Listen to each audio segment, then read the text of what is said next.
So come on over, Patty, come join us. How are you, Patty? Hey, Patty. Hi, how are you? Good. So, let's talk about metabolism. Okay. I've heard it expressed in many different ways, but talk to me a little bit about whether you think your metabolism is slowing down, and if so, how's that impacting on you? Well, I think it's slowing down, obviously, but the reason being is it takes me like a month to lose 5 pounds, and then it takes me a week to gain it back. So that's the problem. Yeah. That's a serious It's not right. problem. No, it's not right. So, I do hear it, and you know what? You're right. It absolutely was happening in your body. And I'm going to just give you, if I can, a couple examples of this. Now, as a woman ages, for every decade, you will lose about 5% of your metabolism. That's a big difference. It's a huge difference in the ability of your body to lose weight. And I'm going to give it to you in a very different way. If you're eating the same thing when you're age 40 as you were when you're 25, you're going to gain a lot of weight. That's what happens. Right? I'm going to put some numbers on this. Okay. You know what the resting metabolic rate is? No. This is how many calories you would burn every day just because you're alive, just because you're breathing, okay? Now, the average woman is about 5'4" tall. The average American woman weighs about 165 pounds. So here are what those numbers look like. At 20 years of age, you will burn 1,572 calories. You put it up there. At age 30, you will burn 1,525 calories. At age 40, again, without doing anything different than you did at age 20, you'll burn 1,478 calories. And by the time you're 50, it's 1,431. Oh. And when you're 60 years of age, it's about 1,384 calories. Wow. Look at this. This is a massive 200 calorie roughly drop just in sitting around. That happens as you get older. 200 calories may not seem like a lot, But it is. it's 20 pounds in a year.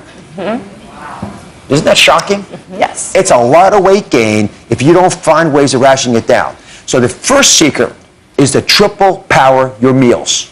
That's about eating meals that are smart. They fill you up more while you're actually eating less. So it's not about dieting hard, it's about dieting smart. Liz, explain this to us. Great. So as we've clearly seen, we've got to learn to make smarter food choices. Right. So this is the brilliance of the Weight Watchers Points Plus system. It's going to actually direct you towards a smarter food choice that's higher in fiber, higher in water, higher in lean protein. So you can take it in, we call it bang for your buck. Okay. Right? You want bang for your buck. So at every meal, you're going to try to do 3 things. You're going to try to get into a low-fat dairy, a lean protein, and a whole grain. Okay. So we've got a great triple power meal here. You've got an omelet that has the lean protein in it with lots of veggies, the whole grain English muffin, and then I've put your low-fat dairy into your latte.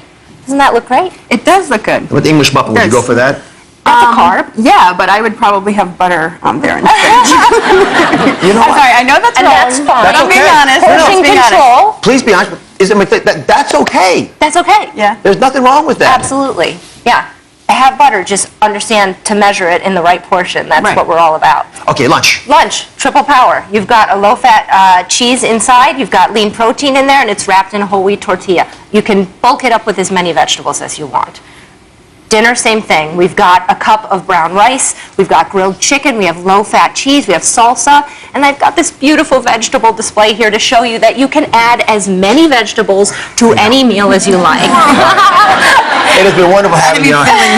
This is your parting gift. Thank you. Okay. Thank you very much. All right. Now, we talked about the fact that it's a race with a bunch of hurdles in it. That's what dieting is all about. So the second big hurdle is you're hungrier because of your hormones. Now, Lisa's up here. Come over here, Lisa. Where are you? Hello. There you are, my Lisa. Nice to meet you. You too. On a scale of 1 to 10, where would you rank your hunger on a day-to-day basis? Oh, a 10. A 10. Always. You're hungry a lot. Yes, Can I show you an animation that will change your life? absolutely. It's very straight up, but you have to focus for a second. This is how hormones influence your hunger, because that's what's happening to you and so many of the folks that are in the studio with us today. So look up here. This is an animation of what's happening in your body.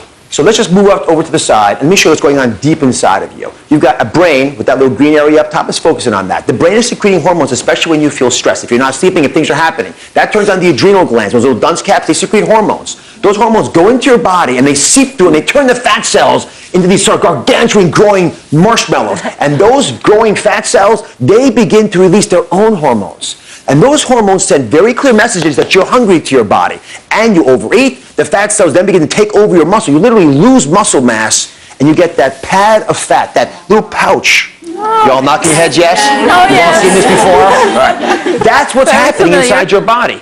That is the scientific description of why the stress that you feel, the difficulty you have sleeping, the challenges that you're experiencing that are unrelated to food drive up your hunger. You know why you feel hungrier? Because you are hungrier. Oh, okay. You know, and there are key ways to staying satiated. And the only phrase you got to remember for you is automating your hunger. If you go out to reinvent the food you're eating when you're feeling stressed out or something crazy is happening in your life, it ain't going to work. So if you're going to automate your hunger, which is what you're going to do to control this whole process, you're going to have to do it with meals that support that mission. So to automate your hunger, Yes. we're going to start off firstly by teaching you how to supersize your day. Oh, Super, like the soup. super. You're looking at some soup. I know she's thinking, I want you to super with a soup, supersize your day. So Liz, explain this to us. Great. So what we're looking at here is actually a legendary Weight Watchers recipe. In fact, it's a vegetable soup. Okay. You guys have probably heard of this before. But actually, you're going to start your meals with this. You're going to use this as your secret weapon.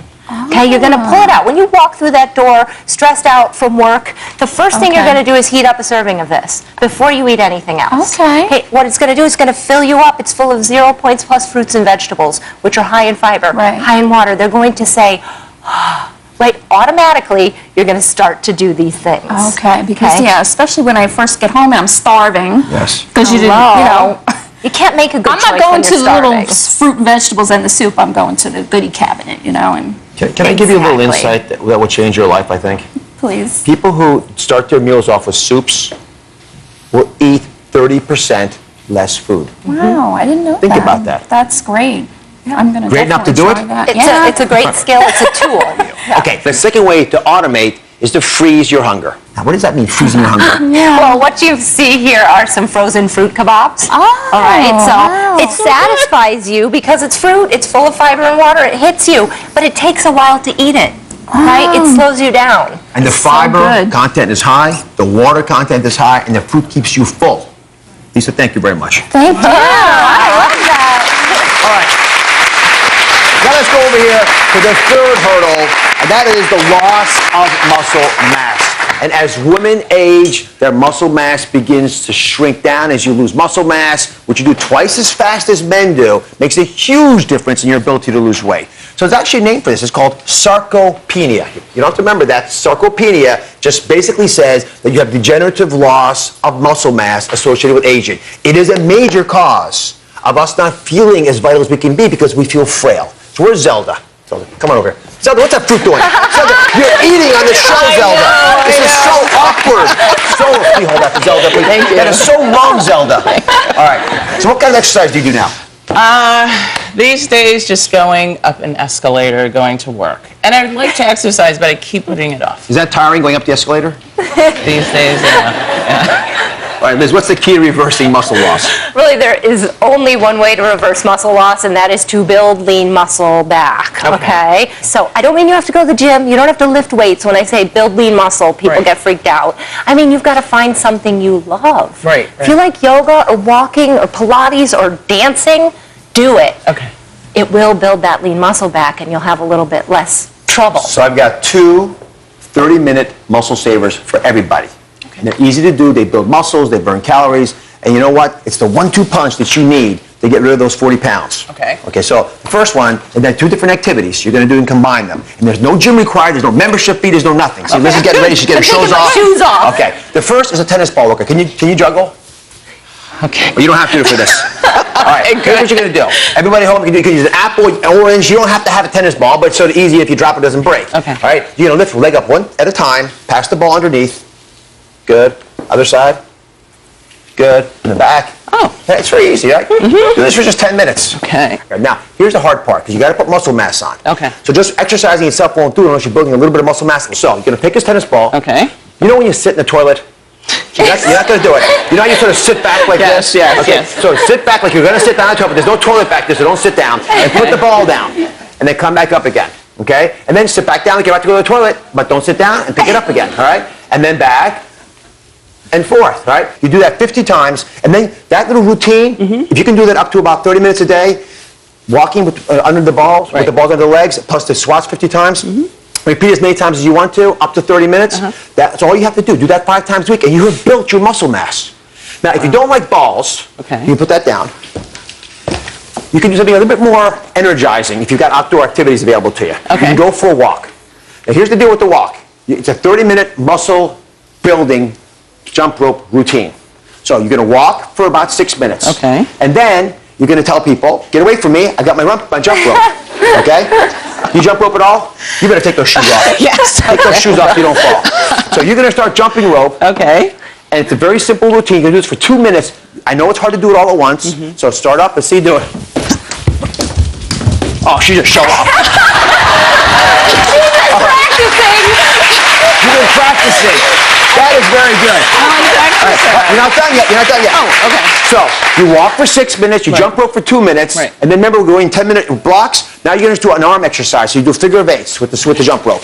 Okay? Do this for 2 minutes. Okay. And that adds up to about 10 minutes. And then do it 3 times. That gets you the 30 minutes that you want. Okay? Can you do this 5 days a week? I can. You can. I can, yes. Can you all do it 5 days a week? Yes, of course. Whether you're jumping ropes, walking, getting more activity, or in fact, just walking up the stairs instead of the escalator, it all begins to add up. Right. And how are you going to tell if you're doing enough activity? Can't talk.